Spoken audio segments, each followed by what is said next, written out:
Hello everyone, welcome back to the course Power Plant Engineering. Earlier we have seen unit number 1 in which we have seen the conventional and non-conventional power plants. After that we have seen thermal power station as well as hydropower station. Now this lecture onwards we will discuss about a nuclear power plant. This comes into the unit number 2. In the nuclear power plant, first of all, we will take a review of atomic physics, in which we will discuss on atomic number, mass number, isotopes, atomic mass, and terms related with the atomic physics. Then after, we will study the main parts of the nuclear power station, in which we will study different types of reactors which have been used for the nuclear power plant. Then we will work out with the layout of the power plant, that is nuclear power plant, and its working principle. And at the end, we will discuss about India's nuclear power program. So let's start with the contents of discussion about a nuclear power plant. So as we have seen in the curriculum, we will discuss about the nuclear physics.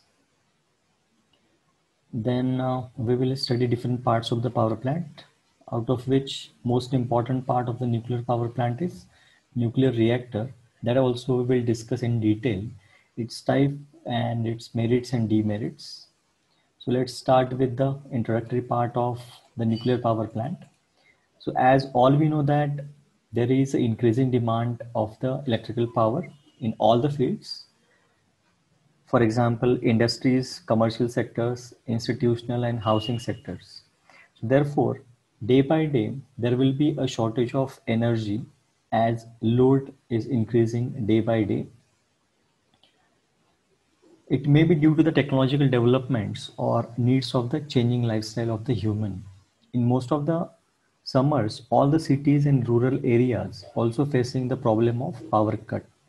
This is due to the overburden of the power or usage of power, which is increasing day by day. Electrical power has become an important and essential resources. It is used for all the purposes. As all we know that nowadays, all the appliances that we are using at home or outside the home, most of the appliances are using electrical power or electrical energy. Therefore, the consumption and usage of electrical energy is increasing day by day. To cope up with this increasing demand, it needs us to generate more and more power. If you look at the conventional power plants like hydropower plant, thermal power plant, and even non-conventional power plants, for to generate electricity, we will require huge amount of fuels. If you take an example of thermal power plant, thousands of tons of coals is required per day for the coal power station. So therefore, as fuel demand is more and more, and it is also going to harm to the environment. So therefore, it needs us to find a solution where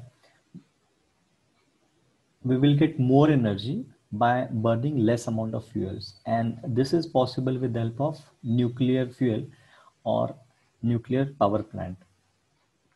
In the nuclear power plant, huge amount of energy is with the less quantity of nuclear fuel.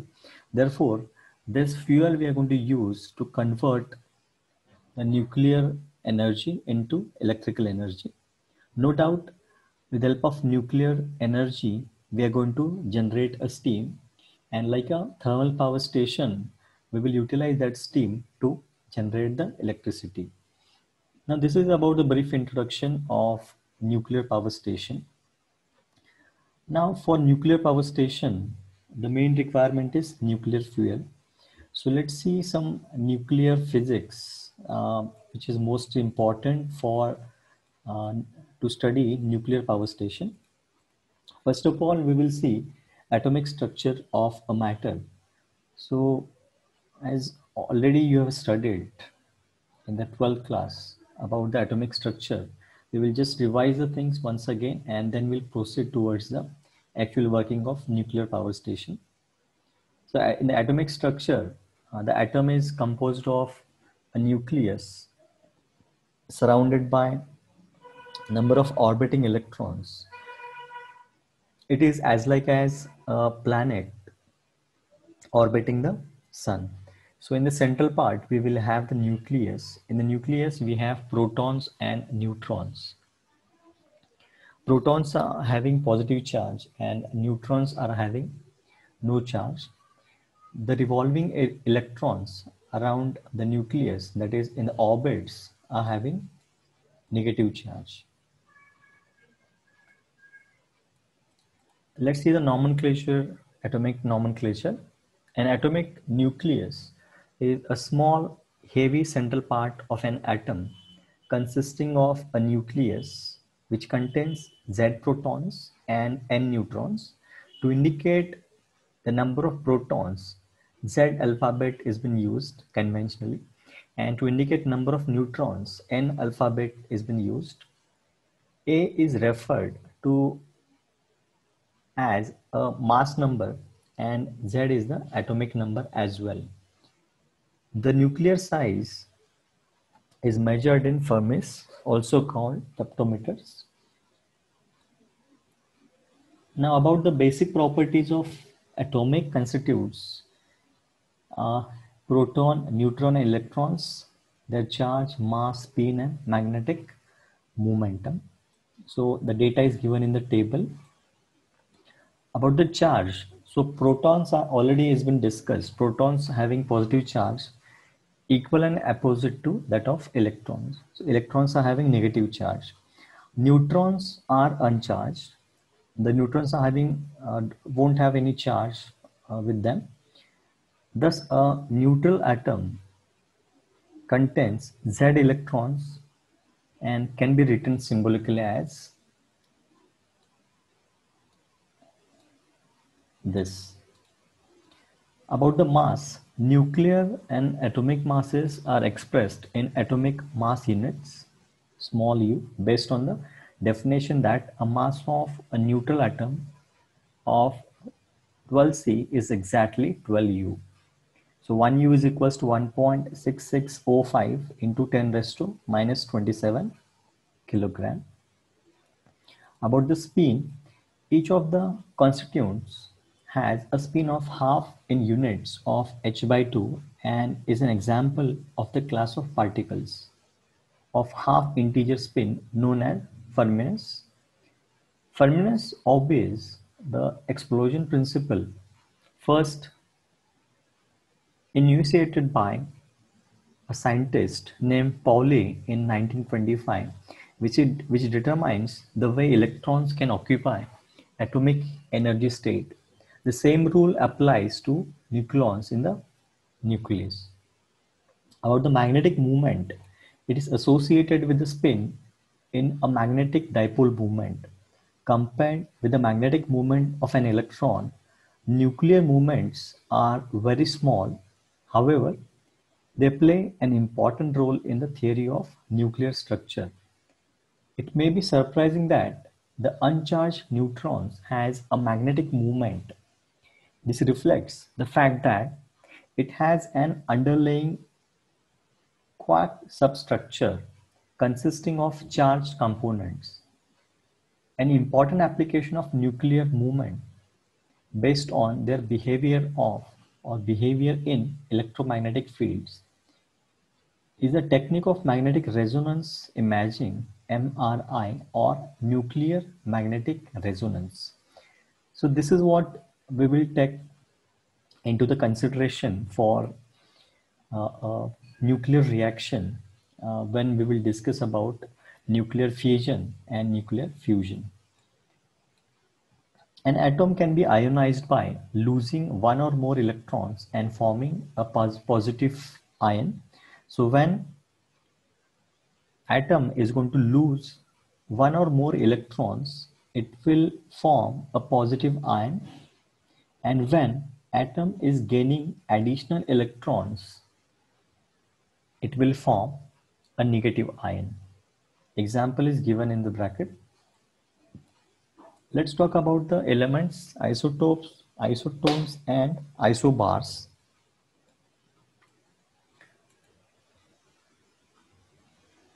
About the isotopes of an element, the atom whose nucleus have same Z but different N. So already we have seen what is Z and what is N. So if Z is equals to N, Z is the atomic number. So if Z is equals to N, then it will be an isotope. The electron structure and the chemical properties of isotopes are similar. So example of carbon is been given, naturally occupying isotopes. So mass number, protons, and uh, its number has been given, C6, 6, 12, 13, 6, 7, C7. Then about the isotones, the nucleus with the same N and different Z. So when we have such kind of structure of an atom, so it will be isotones. About the isobars, the nucleoside with the same mass number A. It is usually to omit the N and Z subscripts. So whenever we are going to omit the subscript,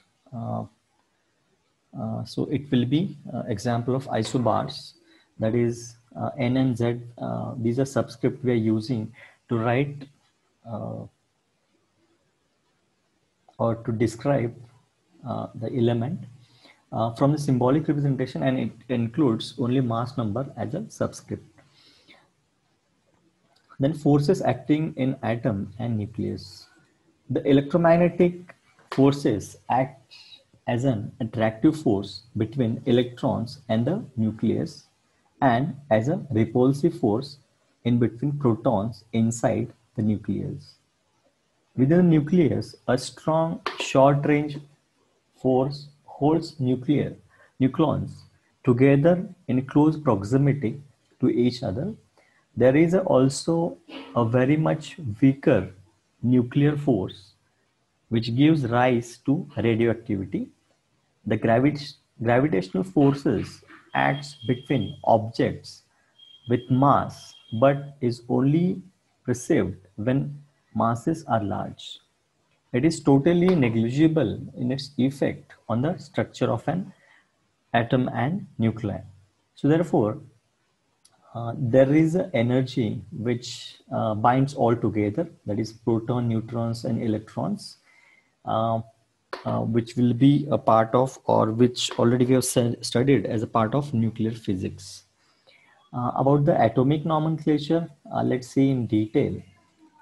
All atoms are made up of three subatomic particles, that is proton, neutron, and electron. Each determines part of how we can see an atom. That is, the number of protons in an atom determines its atomic number. So if you know the number of protons, so that we can determine, or based on that we can determine the atomic number of the element. This is the atom's identity, most important. All atoms with one proton are hydrogen atoms. All atoms with two protons are helium atoms, and so on. The atomic number Z is the same as the number of elements in the periodic table. The atomic number is denoted with the leading subscript. 2He refers to, this is the example, 2He, it refers to a helium atom with two protons. The sum of number of protons and neutrons together determines the atomic mass. The atomic number determines from the number of protons, and the sum of number of protons and neutrons together determines the atomic mass. atomic number and atomic mass. So atomic number determining from number of protons, and summation of protons and neutrons is called as atomic mass. The atomic mass is denoted with the leading subscript 42He, refers to a helium atom with two protons, which is a subscript which indicates atomic number, as we have seen in the previous paragraph, and four total neutrons and protons.